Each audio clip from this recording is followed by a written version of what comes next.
The hardest secrets are never hidden from strangers. They are hidden from the people whose opinion matters most.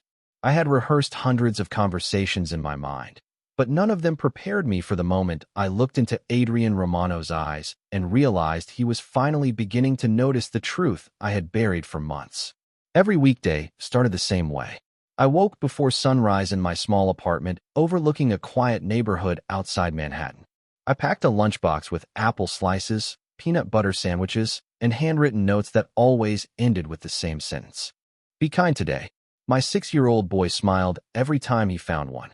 He never knew those little notes were just as much for me as they were for him. After dropping him off at school, I drove across the Hudson River to the Romano Foundation, the charitable organization financed by one of the most powerful businessmen in the city. Most people whispered another title when they spoke about Adrian Romano, but inside the foundation, everyone simply called him Mr. Romano. He rarely raised his voice. He rarely smiled. Yet every scholarship, every children's hospital donation, and every family assistance program carried his signature somewhere behind the scenes. That contradiction fascinated me from the day I accepted the position as Community Outreach Coordinator. For nearly 8 months, I carefully separated my two worlds. At work, I organized charity events, met with families, and prepared fundraising reports. At home, I read bedtime stories, helped with homework, and protected one little boy from questions he was still too young to understand. There was only one photograph I refused to leave behind. It stayed inside my wallet wherever I went. It showed my son laughing beneath an old oak tree with sunlight across his face. Every time I looked at it, I silently repeated the promise I had made long ago. Someday I will explain everything. Just not yet. That evening, the foundation hosted its largest fundraising gala of the year inside the Romano estate. Crystal chandeliers illuminated the ballroom, while a string quartet filled the room with gentle music. Donors, volunteers, and community leaders celebrated another successful year helping children across the state. I spent most of the evening greeting guests and making certain every family felt welcome. Near the end of the event, I stepped onto a quiet balcony overlooking the river, hoping for a single peaceful minute before returning inside. As I reached into my purse for my phone, my wallet slipped from my hand and landed softly against the stone floor. The photograph slid free before I could catch it. A polished pair of black shoes stopped beside it. I looked up and found Adrian standing there. He picked up the photograph carefully, studying the smiling little boy for several silent seconds before handing it back to me. His blue-gray eyes never left my face. His voice remained calm, almost gentle. "Tell me who the father is." In that instant, the music inside the ballroom seemed to disappear. The autumn wind suddenly felt colder against my skin, and every promise I had struggled to protect for months became heavier than I had ever imagined. My fingers tightened around the photograph until the edges pressed against my palm. I wanted to answer immediately, yet every word I had protected for months seemed trapped somewhere between my heart and my voice. Adrian never repeated the question. He simply stood beside me on the quiet balcony while the distant sound of music drifted through the open ballroom doors behind us. His expression held neither suspicion nor anger. It held something far more difficult to face: genuine concern. I lowered my eyes toward the picture before carefully sliding it back into my wallet. "I cannot answer that tonight," I whispered. He studied me for several long seconds before giving a small nod. "You cannot, or you will not." The difference between those two questions almost took my breath away. "There are promises that become heavier every day," I answered softly. "Breaking one would hurt more people than keeping it." The autumn wind lifted a strand of my hair across my face. Adrian looked toward the river before speaking again. "I have spent my life listening to people hide behind excuses." That did not sound like one. I managed the smallest smile. Because it was not. Neither of us said another word for a moment. Inside the ballroom, applause echoed as another donor finished a speech. Outside, the city lights shimmered across the Hudson River beneath a clear night sky. Adrian finally stepped back toward the open doors. "Thank you for answering honestly, even if you did not answer completely." Before leaving, he added one final sentence: "When you decide the time is right, I will listen." I remained on the balcony long after he disappeared into the crowd. Driving home later that evening, I replayed every word in my mind. He had asked the one question I feared most, yet he had never demanded the truth. Somehow that kindness made the silence even more painful. The next morning life returned to its familiar rhythm. I helped my son button his school jacket, tied his shoelaces, and reminded him to be patient with the new student joining his class. He hugged me before running toward the school entrance. "Love you, Mom," he called over his shoulder. "Love you more," I answered, watching until he disappeared inside. When I arrived at the foundation, my desk already held the day's meeting schedule. Adrian greeted every employee with his usual quiet professionalism, treating me exactly as he had before the gala. There were no awkward questions, no curious glances, and no special attention. Yet as we reviewed community outreach plans together, I noticed something had changed. Every now and then, his thoughtful blue-gray eyes rested on me for a second longer than before, not searching for evidence or demanding explanations, but patiently waiting for the day I trusted him enough to tell the story that had quietly shaped both my life and my little boy's future. The following Saturday arrived wrapped in bright autumn sunshine, and for the first time in months, I allowed myself to believe the weekend would be ordinary. My son had been looking forward to the annual Community Family Festival sponsored by the Romano Foundation for weeks. He insisted on wearing his favorite blue sweater because he said it made him look brave enough to win the beanbag toss. I laughed as I straightened the collar before we left home together. The park beside the Hudson River overflowed with music, colorful balloons, food trucks, and children running between craft tables decorated with painted pumpkins and handmade birdhouses. Volunteers welcomed families with warm smiles while local musicians filled the air with cheerful melodies. I spent most of the afternoon coordinating activities, greeting parents, and making certain every child felt included. My son happily disappeared into the children's art tent with a group of new friends, proudly promising he would stay where I could find him. A little later, Adrian arrived to thank volunteers and speak with community leaders supporting the foundation's programs. As always, he moved through the crowd with quiet confidence rather than unnecessary attention. He shook hands, listened carefully to families, and remembered children's names with surprising ease. Watching him, I understood why so many people respected him even when they knew very little about his private life. Near the end of the afternoon, I walked toward the art tent to check on my son. Before I reached the entrance, I heard his excited voice calling across the lawn. "Mr. Romano, look what I made."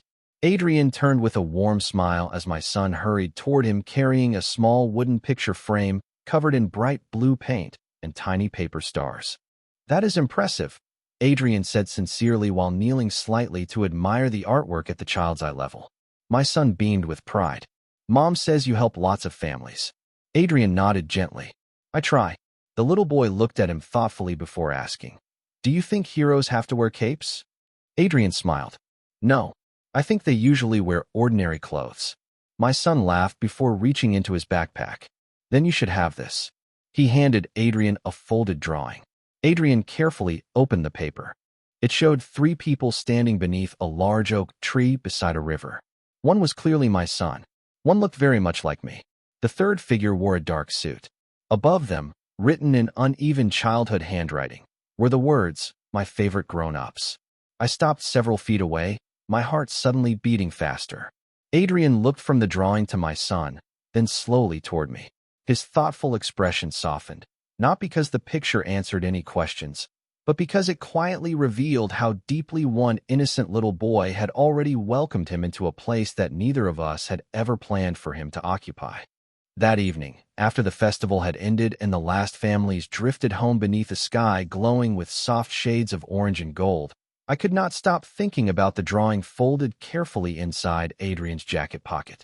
My son's innocent gift had changed something neither of us could pretend not to notice. The following Monday, the foundation returned to its usual rhythm. Volunteers arrived carrying donation boxes, phones rang steadily, and sunlight poured through the tall office windows overlooking the Hudson River. Everything appeared normal, yet I carried an uneasy feeling that quietly followed me from room to room. Shortly before lunch, Adrian asked whether I had a few minutes to review the schedule for the upcoming children's literacy campaign. We met inside his private office where polished walnut shelves, framed photographs from past charity events, and fresh white lilies filled the room with quiet elegance. After discussing budgets and volunteer assignments, the conversation slowed into silence. Adrian closed the folder in front of him but did not immediately stand. Instead, he looked toward the window before turning back to me with the same calm expression I had come to know over the past 8 months. "I have respected your silence," he said gently. "I still do." I lowered my eyes, already knowing what was coming next. "But every time I meet your son," he continued, "I see a child surrounded by love, and I also see a mother carrying something alone." My hands rested quietly in my lap as I struggled to steady my breathing. "I promised someone I would protect the truth," I whispered. Adrian nodded without interrupting. "Then that promise must have been important." Tears gathered in my eyes before I could stop them. "It was." He remained completely still, giving me all the time I needed. There was no pressure in his voice, no demand hidden beneath kindness. Only patience. Finally, I looked up. "If I tell you everything today," I said softly, "someone who is no longer here cannot explain why they asked me to stay silent." Adrian's expression changed, not with surprise, but with understanding. "So this is about keeping faith with someone you loved." I slowly nodded. The weight of those words settled gently between us. Outside the office, I could hear children laughing during an afternoon tour of the foundation, their joyful voices echoing through the hallway. Adrian looked toward the sound before speaking once more. "Whatever happened," he said quietly, "I believe you chose silence because you believed it was an act of love." A single tear slipped down my cheek. For months I had expected questions, accusations, and suspicion. Instead, I found compassion. In that moment, I realized the hardest part of telling the truth would not be speaking the words. It would be opening the small wooden box hidden in my apartment closet, where a sealed letter had waited patiently for years, carrying answers that neither of us was truly prepared to read. That night, I waited until my son had fallen asleep before walking quietly into the small storage closet at the end of our apartment hallway. The wooden box rested exactly where I had hidden it years before, untouched beneath a folded blanket and an old photo album. My hands trembled as I lifted the lid. Inside lay a single cream-colored envelope sealed with faded blue wax that had begun to crack with time. I had looked at it countless times, yet I had never gathered the courage to open it again after the day I made my promise. The next morning, I carried the box with me to the foundation, leaving it locked inside my desk until the last volunteer had gone home. As evening settled over the Hudson River, I knocked softly on Adrian's office door.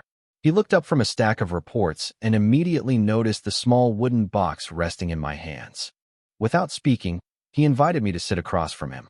The office felt unusually quiet as warm sunlight faded beyond the tall windows, leaving only the soft glow of a brass desk lamp between us. I placed the box carefully on the polished walnut desk and slowly opened the lid. "This letter was never meant to disappear," I whispered. "It was meant to be delivered only when the time was right." Adrian remained silent, allowing me to choose every word at my own pace. I broke the fragile wax seal and unfolded the neatly written pages. The familiar handwriting immediately brought tears to my eyes. The letter had been written by my closest friend, the little boy's mother, during the final weeks of her illness. She had asked me to raise her son if she could no longer be there, and she had begged me never to reveal certain private family matters until the child was old enough to understand them himself. She believed that protecting his childhood mattered more than answering questions too soon. At the end of the letter was one sentence that had guided every decision I had made since that heartbreaking day. "If Adrian ever learns the truth, tell him I never wanted him to carry guilt for choices that were never his to make." I lowered the paper slowly as silence filled the room. Adrian read the final line again before looking at me with quiet disbelief. "She knew me," he said softly. I nodded. "She trusted you. She also trusted me." He rested both hands gently on the letter, his blue-gray eyes filled not with anger, but with sorrow and gratitude. "All these months," he whispered, "you were never hiding someone from me. You were protecting a promise made to someone who believed love should always come before fear." The days that followed felt lighter, not because every question had been answered, but because the heaviest secret no longer stood between us. Adrian never asked for details that belonged to the past. Instead, he focused on the future, especially the future of one little boy who deserved stability more than speculation. One Saturday morning, he called and asked whether my son and I would like to join him at the Romano Foundation's new community garden, a project designed to teach children how to grow fresh vegetables and flowers. My son accepted before I could finish asking the question. The autumn air carried the scent of fresh soil and blooming chrysanthemums as families gathered beneath bright blue skies. Volunteers handed children small gardening gloves, while local teachers explained how every seed needed patience before becoming something beautiful. Adrian spent the morning listening more than speaking. He knelt beside children planting tomatoes, complimented their drawings decorating the garden fence, and smiled whenever my son proudly explained the difference between sunflower seeds and pumpkin seeds. Watching them together, I realized something important. Adrian never tried to replace anyone. He never tried to rewrite the past. He simply chose to become a dependable presence whenever a child needed encouragement. Later that afternoon, my son invited Adrian to help build a small wooden bench beside the garden path. They carefully followed the instructions together, measuring every board twice before fastening each piece into place. When they finally finished, my son stepped back with obvious pride. "Now everyone can sit here," he said. Adrian smiled warmly. "The best things are built so other people can rest."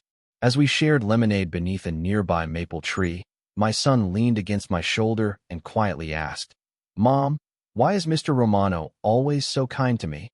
I looked across the garden where Adrian was laughing with several volunteers while helping another child carry a watering can. "Because kindness is a choice," I answered softly. "And some people make that choice every single day." My son nodded thoughtfully before running back toward the flower beds. Adrian walked over a few minutes later, carrying 2 small potted oak saplings that had been donated by a local nursery. He handed one to me and kept the other for himself. "They grow slowly," he said, "but once their roots are strong, they can stand for generations." I looked at the young tree resting in my hands and understood he was speaking about far more than gardening. We planted the 2 saplings side by side near the edge of the community garden, surrounded by children laughing beneath the afternoon sun. As the final handful of soil settled around their roots, I realized that responsibility is not measured by the secrets someone keeps or the questions someone asks. It is measured by the quiet decision to remain present long after the hardest truths have finally been spoken. As autumn slowly gave way to the first cool mornings of November, the rhythm of our lives settled into something that no longer felt uncertain. The foundation continued expanding its programs. Families received support they had once believed impossible, and every Friday afternoon my son insisted on stopping by Adrian's office after school to share whatever new story had captured his imagination that week. Sometimes it was a science project. Sometimes it was a drawing. Sometimes it was simply a joke that made very little sense to anyone over the age of 6. Adrian listened to every word with genuine attention, never pretending to be interested, but always finding something worth encouraging. Watching them together became one of the quiet joys I never expected to experience. One afternoon, after the foundation had closed for the day, Adrian invited us to walk through the gardens surrounding the Romano estate. The maple trees had almost lost their leaves, covering the winding stone paths with shades of gold and amber that crunched softly beneath our feet. My son raced ahead searching for the brightest leaf he could find while Adrian and I followed at an easy pace. For several minutes, neither of us spoke. The silence felt comfortable now, no longer weighed down by unanswered questions. Finally, Adrian looked toward the small oak saplings we had planted together weeks before at the community garden. "I drove past them yesterday," he said quietly. "They are already standing a little taller." I smiled. Strong roots usually grow before anyone notices the branches. He nodded thoughtfully before stopping beside a quiet fountain. "I spent a long time believing trust disappeared forever once it was broken," he admitted. "Now I realize trust can also be built, one honest conversation at a time." I looked at the peaceful reflection dancing across the water. I was afraid that telling the truth would make me lose everything. Adrian turned toward me with the same calm kindness that had first disarmed my fear months earlier. Instead, it gave both of us the chance to stop carrying the past alone. Before I could answer, my son came running back holding a brilliant red maple leaf above his head like a trophy. "Look what I found." Adrian accepted the leaf with a warm smile before carefully placing it inside the pages of a notebook he carried. "Some moments deserve to be saved," he said. My son grinned proudly and slipped his small hand into mine as we continued walking together beneath the fading afternoon sunlight. Looking ahead at the winding path disappearing through rows of quiet trees, I realized our future was no longer defined by a secret that had once separated us. It was being shaped by honesty, patience, and countless ordinary moments that slowly transformed strangers into people who trusted one another enough to become something much closer than either of us had ever imagined possible. Winter arrived quietly, covering the city with crisp mornings and pale sunlight that reflected across the Hudson River like scattered pieces of glass. The Romano Foundation had become busier than ever as families prepared for the holidays, and every employee worked a little harder knowing that generosity mattered most during the coldest season of the year. My son loved visiting the foundation after school because he believed every hallway held another surprise waiting to be discovered. One afternoon, he found volunteers decorating a large evergreen tree with handmade ornaments created by children from local schools. Without hesitation, he grabbed a paper snowflake from the craft table and carefully searched for the perfect branch. Adrian watched from across the room with a quiet smile before walking over to help him reach one of the higher branches. "It belongs near the top," my son declared proudly. Adrian lifted the ornament with gentle hands and secured it exactly where the little boy had imagined. "Perfect," he said. "Now everyone who walks through the door will see it." Later that evening, after the last volunteer had gone home, Adrian invited us to remain for a simple dinner prepared by the foundation staff. There were no formal speeches, no expensive decorations, and no business meetings waiting afterward. We shared homemade soup, warm bread, and laughter that echoed through rooms once reserved only for quiet conversations and paperwork. Watching my son enthusiastically explain his latest school project while Adrian listened with complete attention, I realized that family is often created long before anyone dares to give it a name.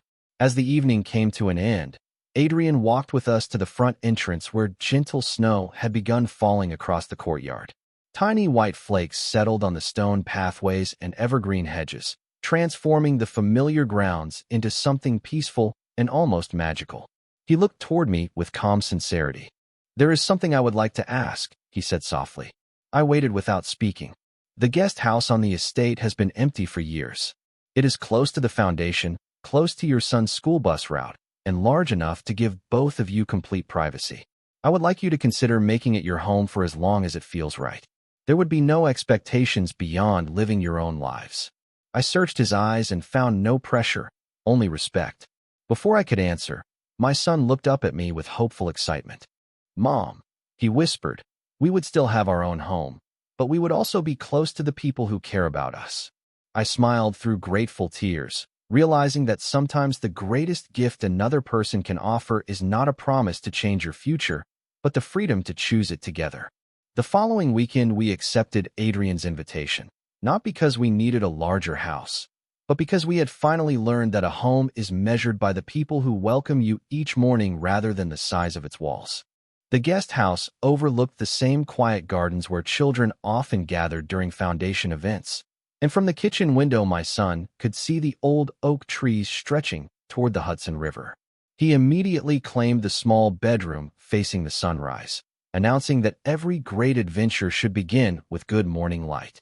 I laughed as I unpacked our boxes, realizing how different my heart felt from the frightened woman who had once hidden a photograph inside her wallet, believing the truth would only bring loss.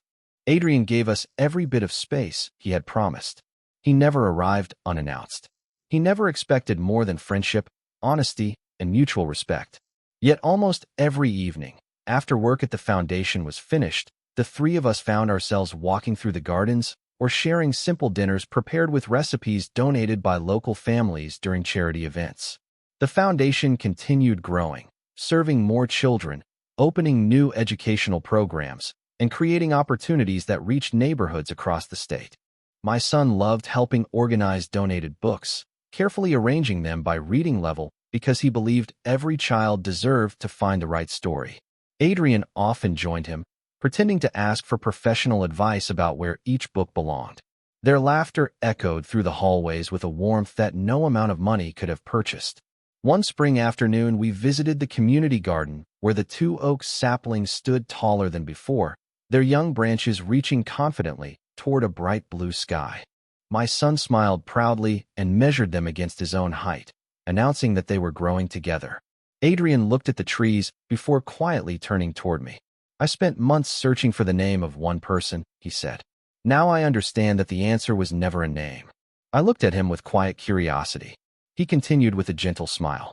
The person who chooses to stand beside a child every day, who protects hope, who teaches kindness, and who keeps showing up with love becomes family in every way that truly matters. I felt tears gathering again, but this time they carried only gratitude. We stood together beneath the young trees while my son ran ahead chasing butterflies through the spring flowers, completely unaware that he had become the reason 3 different lives had found their way to the same place. Looking back now, I no longer remember the fear that once surrounded my secret as clearly as I remember the peace that followed the truth. Some people believe hidden stories destroy families when they finally come into the light.